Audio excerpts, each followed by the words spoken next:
Once again welcome to profit Laddu. क्या कभी आपने फाइनेंस नाम के वर्ड को सुना है? आपने कई बार सुना होगा।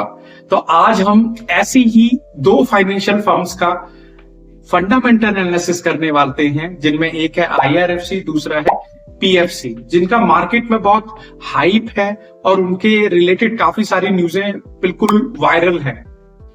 तो जो आईआरएफसी है, आईआरएफसी का काम क्या होता है कि जो कैपिटल मार्केट्स है उससे ये पैसा बोरो करती है, उस पैसे से एसेट्स को एक्विजिशन और उसका क्रिएशन करती है और उसी एसेट्स को ये रेलवे को लीज पर दे देती है। दूसरा जो पीएफसी है, पीएफसी का काम क्या है, जो इंफ्रास्ट्रक्चर रिलेटेड फाइनेंशियल एक्टिविटीज है वहां पर ये अपना पैसा इन्वेस्ट करती है। तो आज हम इन्हीं दोनों कंपनियों का फंडामेंटल एनालिसिस करने वाले हैं। तो चलते हैं मेरे साथ कंप्यूटर स्क्रीन पर। आज हम यहाँ पर हैं दो कंपनियों का फंडामेंटल एनालिसिस करने के लिए। एक है आईआरएफसी और दूसरी है पीएफसी। दोनों ही फाइनेंस से रिलेटेड कंपनियां हैं, फाइनेंशियल सेक्टर से रिलेटेड है। एक जो कंपनी है जो फाइनेंस आईआरएफसी है, Indian railway finance corporation borrows fund और फाइनेंशियल मार्केट्स में एक्विजिशन वगैरह और क्रिएशन करती है एसेट्स का। तो चलते हैं इसके वैल्यूएशन करते हैं इसके। तो सबसे पहले वही मार्केट कैप देख लेते हैं इसका।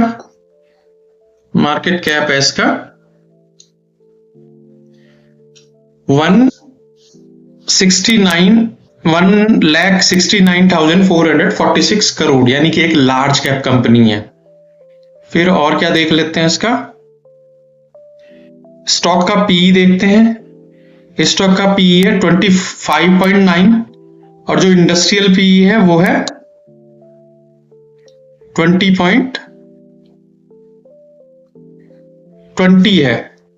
यानी कि स्टॉक का पीई इंडस्ट्रियल पीई से काफी ज्यादा है, यानी कि अंडर वैल्यूड नहीं है कंपनी। अभी भी कंपनी कंसिस्टेंटली ग्रोथ दे रही है, अंडर वैल्यूड पोजीशन में नहीं है कंपनी। फिर देखते हैं इसका आरओसी इसका काफी कम है। देखो, हमें ये नहीं देखना चाहिए कि कोई कंपनी भाग रही है, अच्छी बात है, न्यूज आ रही है, अच्छी बात है, लेकिन उसके फंडामेंटल्स क्या कहते हैं, उसके फाइनेंशियल रेशियोज क्या कहते हैं और जो रेशियोज और रिटर्न्स क्या कहते हैं वो देखना बहुत जरूरी। इसका आरओसी बहुत कमजोर है, आरओई भी कुछ खास नहीं है, एवरेज है। वो मैं येलो से दिखा देता हूं। डेट इक्विटी फाइनेंशियल फर्म्स में नहीं देखते हैं, डेट इक्विटी नहीं देखते हैं। पैग रेशियो भी काफी ज्यादा है इसका, 1.11 है, काफी ज्यादा है पैग रेशियो भी। और जो फाइनेंशियल फर्म्स होती हैं उसमें क्या देखते हैं, बुक वैल्यू से price to book value 3 times ज्यादा है स्टॉक का प्राइस। ये देखने वाली बात है। 3 गुना ज्यादा है, वैसे 3 गुना कुछ ज्यादा नहीं होता, ठीक है। बुक वैल्यू भी इसकी ठीक है जी। अब चलते हैं हम आगे। ये सारी वैल्यूज तो ये हो गई। अब आगे चलते हैं। इसको कंपेयर करने के लिए कहां कंपेयर करेंगे, पी रेशो के साथ में, मीडियन पी से कंपेयर करेंगे 1 साल के। मीडियन पी के साथ करें तो कितना है, 31 आ रहा है, 31.7 आ रहा है। और वैसे इस स्टॉक का पी कितना था, 25। यानी मीडियम पी से जब कंपेयर कर रहे हैं तो स्टॉक का पी कम आ रहा है, यानी कि यहां ये अंडर वैल्यूड शो हो रहा है। लेकिन जब इंडस्ट्रियल पी से कंपेयर कर रहे हैं तो अंडर वैल्यूड नहीं शो हो रहा है, यानी कि फाइनेंशियल जो फील्ड है वो कहीं ना कहीं ग्रो कर रहा है। जैसे इसमें इन्होंने भी कहा है कि stock is trading 3 times at its book value level. तो ये थोड़ा घबराने वाली बात है। ऊपर से जो ये सरकारी कंपनी है, इसका जो फाइनेंशियल्स काफी अच्छे हैं। फिर अगर इसका पीयर कंपैरिजन देखें, यानी कि इसमें ये और अपनी जो पीयर कंपनियां हैं, यानी कंपेयर करने जो इसके मतलब कॉम्पिटिटर्स हैं उसकी तुलना में किस तरह की है। जो IRFC जो 25 दे रखा था, जो पावरफिन कॉर्पोरेशन है उसका 6 का है केवल, जो REC है वो 7 का है। यानी कि ये IRFC as compare to other financial जो गवर्नमेंट कंपनीज है उनकी तुलना में काफी ज्यादा है इसका P 25। फिर चलते हैं अगली पैरामीटर की तरफ, प्रॉफिट देख लेते हैं। कंपनी कहीं ना कहीं पे प्रॉफिट में तो हो गई है भाई, ये देखो प्रॉफिट तो इसका साफ दिखाई दे रहा है। नहीं, ये प्रॉफिट आफ्टर टैक्स हो गया, ये प्रॉफिट यहां से आएगा।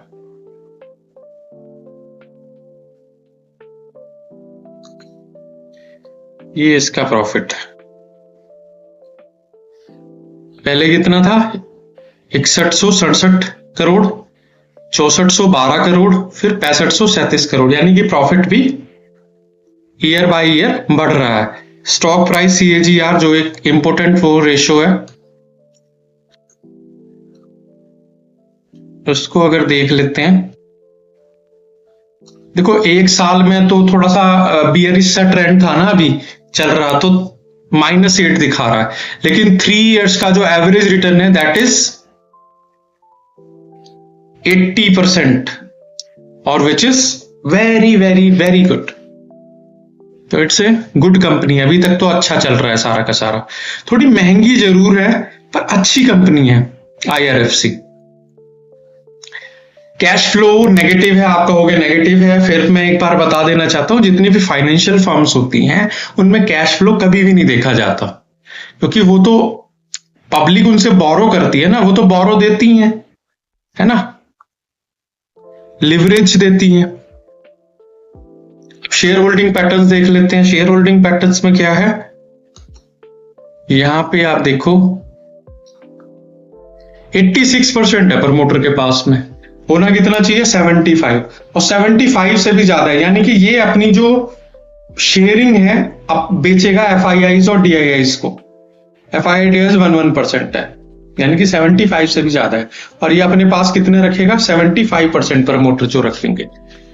तो कुल मिला के प्रमोटर्स का तो पूरा दबदबा है, इसके ऊपर पूरा ट्रस्ट है, और हर तरह से नंबर्स में भी अच्छी है, चाहे वो कैश फ्लो को लेकर हो, चाहे वो नेट प्रॉफिट को लेकर हो, CAGR को लेकर हो। अभी थोड़ा नेगेटिव चल रहा है, लेकिन ये फिर जब बुलंदियों पे आएगा तो बहुत ऊपर जाएगा। क्वार्टरली भी ठीक ठीक है, लगभग 1613 का 1631 है, और एज कंपेयर टू जो अदर फाइनेंशियल फर्म्स है उसमें थोड़ा सा महंगा है, थोड़ा सा महंगा है, पर अच्छा है सब कुछ इसमें। बस एक ही चीज इसमें थोड़ा सा वो था ROCE, तो 5.73 था। बाकी good company, it's a good company. अभी थोड़ा सा कम ग्रोथ में है, मतलब इतनी ज्यादा ग्रो नहीं कर पा रहा इसका जो शेयर है काफी टाइम से, 1 साल से, जैसे -8 दिखा रहा था, लेकिन ये आगे आने वाले समय में काफी ग्रो करेगी। और वैसे भी जो गवर्नमेंट का फोकस है वो रेलवेज पे काफी ज्यादा है। और अगर अभी भी आपने मेरे चैनल को सब्सक्राइब नहीं किया है तो please subscribe my channel and like my video. चलते हैं हम अपनी दूसरी कंपनी की ओर, जिसका है PFC, यानी कि पावर फाइनेंस कॉर्पोरेशन। ये पावर सेक्टर की कंपनी है लेकिन फाइनेंस से रिलेटेड है। तो देखते हैं कि एक नॉन डिपॉजिट टेकिंग NBFC है ये भी। तो करते हैं इसका फंडामेंटल एनालिसिस। सबसे पहले इसका मार्केट कैप, तो ये भी लार्ज कैप कंपनी है और वॉलेटिलिटी काफी कम होगी इसमें। फिर इसका जो PE है वो देख लेते हैं, 6 का PE चल रहा है, PE काफी कम चल रहा है इसका। और जब इंडस्ट्रियल PE देखें, इसका इंडस्ट्रियल PE चल रहा है 20 का, ये देख लो आप। इंडस्ट्रियल PE आप देखो 20, और इसका स्टॉक का PE देखो आपको 6। फिर आरओसी भी कुछ ज्यादा अच्छा नहीं है, जिसे येलो से कर देता है। आरओई बहुत अच्छा है इसका, आरओई बहुत काफी अच्छा है, तो 20.3 काफी अच्छा होता है। डेट टू इक्विटी नहीं देखेंगे बिकॉज फाइनेंस से रिलेटेड कंपनी है। हाँ, पैग रेशो जरूर देखेंगे, peg ratio is good, 0.41 it's good peg ratio. और बुक वैल्यू देखेंगे, बुक वैल्यू अभी कितनी है, 333 रुपए पे चल रहा है और अभी 1 गुना हुआ है, यानी कि बहुत ही ज्यादा अंडर वैल्यूड है, अंडर वैल्यूड कंडीशंस में है। और फाइनेंस पावर से रिलेटेड है और फाइनेंस सेक्टर से है, तो देयर में बी ए चांस, बहुत बहुत पावरफुल, मैं कह रहा हूं बहुत ही अच्छा अंडर वैल्यूड कैटेगरी में है स्टॉक। और ये कोई बाइंग और सेलिंग रिकमेंडेशन नहीं है, it's my on opinion and it's my only analysis. वो आपके सामने चल रहा है एनालिसिस, उसके बेस पर कह रहा हूं कि ये काफी अंडर वैल्यूड दिखा रहा है और कंपनी में काफी दम है। फिर अगर इसको पीई को अगर इसके कंपेयर करें मीडियन पीई से, तो मीडियन पी कितना दिखा रहा है इसका, मीडियन पी दिखा रहा है 7.5 और स्टॉक का पी कितना है 6, यानी लगभग बराबर चल रहे हैं।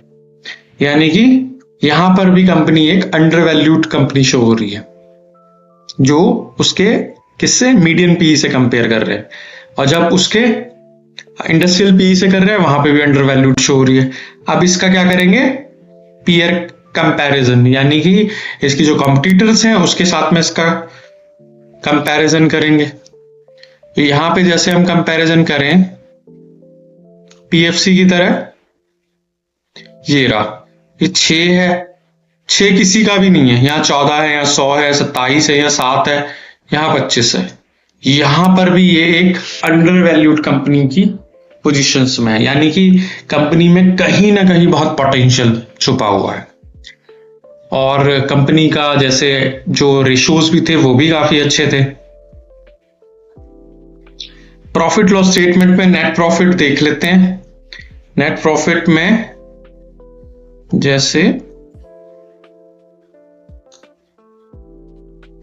ये देख लेते हैं, ये देखो 21,179 79 26,000, 21 से 26 हो गया, 26 से 29,000 का प्रॉफिट हो गया, 29,000 करोड़ का प्रॉफिट। ये देखो आप, यानी कि कंपनी प्रॉफिटेबिलिटी भी कंपनी में बहुत ज्यादा है, और फिर जो कैगर है वो भी बहुत अच्छा है इसका। ये देखो आप, 1 साल का जो है 4% है, 3 साल का 64% एवरेज रिटर्न्स है, which is very very good, very very good. उसके बाद चलें, कैश फ्लोज नहीं देखते हैं because it's a financial firm, उसमें नेगेटिव कैश फ्लो भी हो कोई फर्क नहीं पड़ता, पॉजिटिव है तो बहुत अच्छा है। उसके बाद हम चलते हैं शेयर होल्डिंग पैटर्न्स पे। तो शेयर होल्डिंग पैटर्न्स में क्या है,